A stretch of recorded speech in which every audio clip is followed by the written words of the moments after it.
محمد بن حنفیہ، حضرت علی کی لونڈی حنفیہ کے بیٹے محمد، اب بیٹا تو حضرت علی کا ہے، بھلی ماں لونڈی بھی کیوں نہ ہو، محمد بن حنفیہ اپنے ابا حضرت علی سے نقل کرتے ہیں.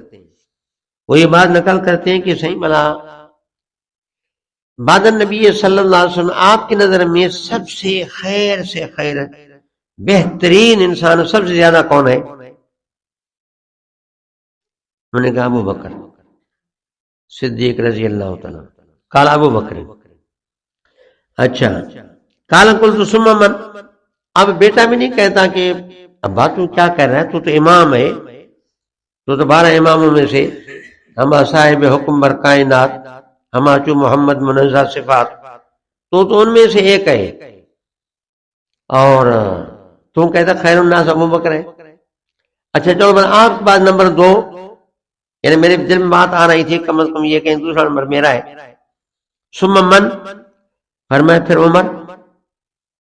کہتا پھر میں نے چپ کی، مجھے خوف ہوا اس بات کا کہ ابھی عثمان کہیں گے.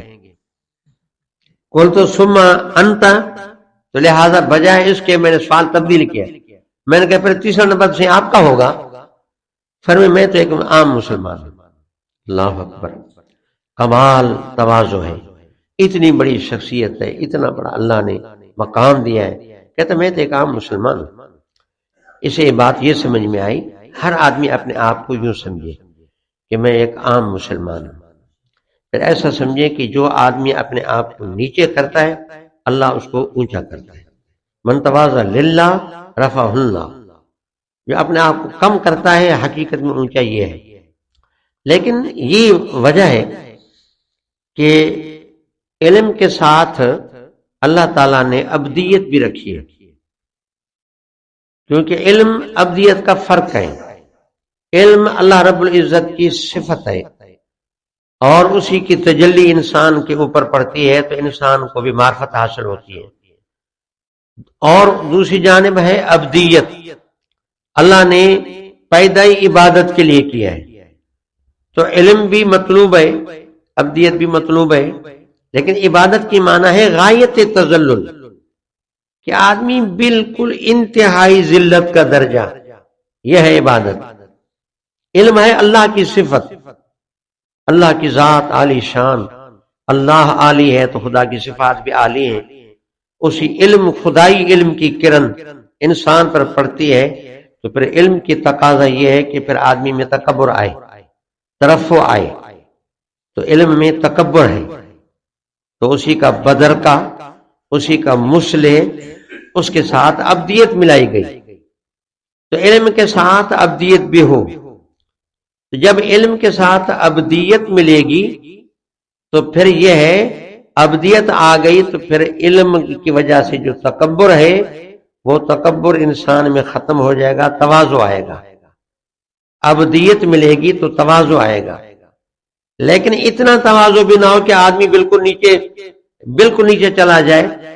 تو ابدیت کے ساتھ علم ملایا تاکہ انسان میں وقار پیدا ہو جائے. تو ابدیت کا بدر کا علم ہے، علم کا بدر کا ابدیت ہے. یعنی علم سے ابدیت ملی تو آدمی میں کیا پیدا ہوا؟ تواضع. ابدیت سے علم ملا تو کیا پیدا ہوا؟ وقار. اب انسان کامل وہ ہے کہ با وقار ہو، با تواضع ہو. یہ کامل انسان ہے کہ اپنے وقار کا بھی خیال کرے، علمی مقام کا بھی خیال کرے، اور پھر ساتھ میں یہ ہے کہ تواضع بھی رکھے. یہ دونوں باتیں ہیں تو پھر انسان کامل ہے. ورنہ یہودیوں کے پاس علم کم تھا، اتنے بڑے علامے بن گئے تھے، تورات کے ماہر، بے ایمان اتنے بڑھ گئے کہ پھر ان کو اپنے استادوں کا، انبیاء کا حیا بھی دل میں نہ رہا. یقتلون النبیین، انبیاء کو قتل کرنے لگے، بے ادبی اپنی جگہ پہ مارنے لگے. تو خالی علم کا یہ انجام ہے.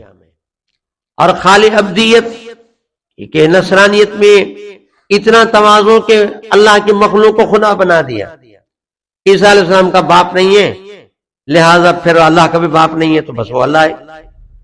تو عیسیٰ اور بی بی مریم اب ان کو خدا بنا دیا. تو کہنے کا مقصد یہ کہ یہ خالی اکیلی ابدیت ہے تو یہ انجام ہے، اکیلا علم ہے تو وہ انجام ہے۔ اس دین میں یہ تعلیم ہے علم کے ساتھ ابدیت بھی ہو تو اب وقار بھی پیدا ہوگا، تواضع بھی پیدا ہوگا، یہ ہے کامل انسان۔ دوسرے الفاظ میں آپ یہ سمجھیں کہ ایک طرف طریقت ہے، ایک طرف جو ہے شریعت ہے، ایک طرف طریقت ہے۔ خالی آدمی شریعت پہ رہے، ظاہری اعمال کرے، لیکن طریقت کا مقصد یہ کہ باطن کا اصلاح۔ گناہ جس طرح ظاہری ہوتے ہیں، گناہ جو ہے انسان کے باطنی بھی ہوتے ہیں، جیسے اعضاء گناہ کرتے ہیں دل بھی گناہ کرتی ہے، تو جب گناہ دونوں قسم کے ہیں تو دونوں جگہ اصلاح کی ضرورت ہے۔ اب جوارح کے اصلاح کی بھی ضرورت ہے، دل کے اصلاح کی بھی ضرورت ہے۔ ظاہری بدن کی اصلاح کی نام شریعت ہے، دل کی اصلاح کا نام طریقت ہے، تو ان کا کوئی آپس میں تعارض نہیں، بلکہ یہ ہے کہ طریقت وہ ایک راستہ ہے جس سے اعمال اخلاق حسنہ جو ہے وہ لائے جاتے ہیں۔ تو اس طریقے سے انسان میں جب اچھے اخلاق آ جاتے ہیں تو پھر وہ شریعت پہ چلنا بھی مفید ہوتا ہے۔ تو شریعت نام ہے راہ عمل، طریقت نام ہے قوت عمل۔ راستہ ہوگا تو گاڑی چلے گی، راستہ ہی نہیں ہے تو آدمی گاڑی منزل مقصود نہیں پہنچے گا۔ شریعت سے راستہ ملتا ہے اور طریقت سے قوت عمل۔ گاڑی میں اگر پیٹرول ہے، ڈیزل ہے، آپ نے اس میں طاقت چلنے کی ڈالی ہے تو گاڑی چلے گی، ورنہ راستہ بھی اگر ہے لیکن آپ نے پیٹرول نہیں ڈالا تو گاڑی نہیں چلے گی۔ تو شریعت راہ عمل، طریقت قوت عمل۔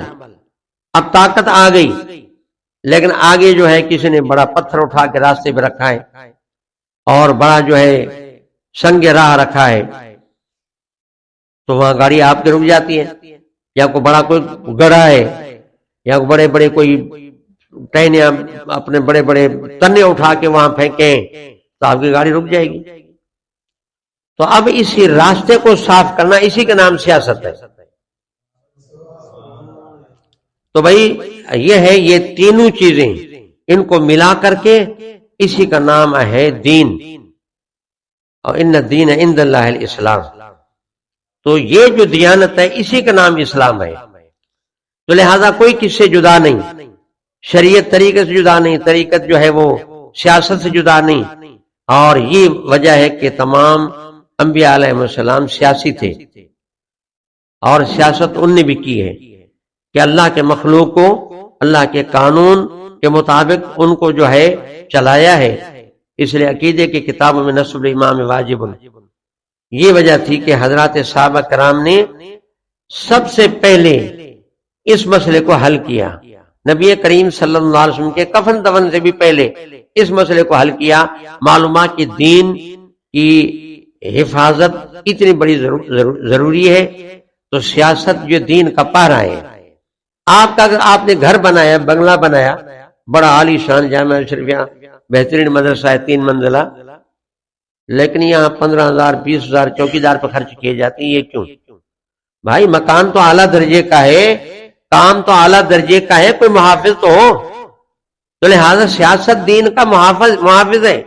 اگر پہرے دار نہیں ہوگا تو پھر کوئی آپ کے شریعت کی جو ہے وہ کیا کرے گا، ڈاکہ لگائے گا، کوئی طریقت پہ ڈاکہ لگائے گا، کوئی مدارس پہ ڈاکہ لگائے گا، کوئی خانقاہوں پہ لگائے گا۔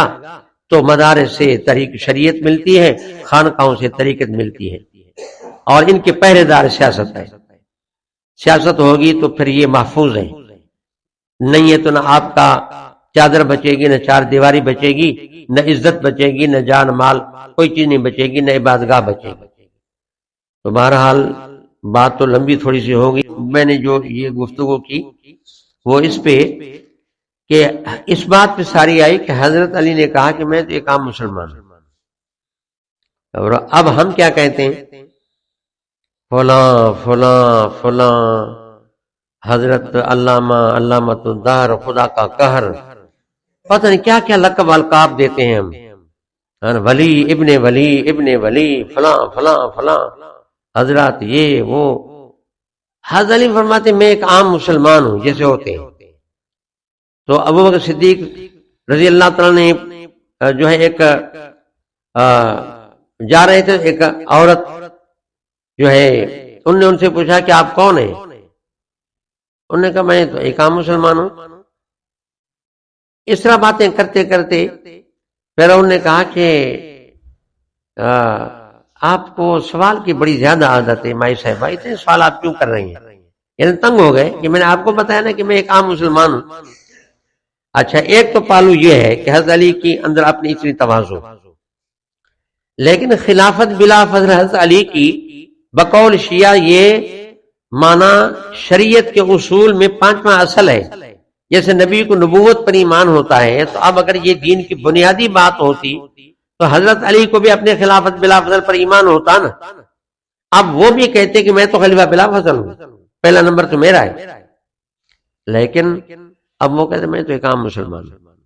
اس کے بعد وہ بیٹا پوچھتا ہے کہ سب سے افضل کون ہے، تو اپنا کو نمبر نہیں بتایا، اور یہ جو لوگ اپنا نمبر بتاتے ہیں، حضرت علی کا نمبر بتاتے ہیں، تو یہ گویا کہ وہ قصہ ہے کہ مدعی سست گواہ چست والا قصہ ہے کہ مدعی کیا، مدعی کو دعوی ہی نہیں، مدعی ہو اور سست ہو یہ تو بعد کا قصہ ہے، ان بیچارے کو خود کو دعوی ہی نہیں، اور ان نے مدعی بھی بنا دیا، ان کے دلائل بھی دے دیے کہ اس کا نمبر پہلا ہے۔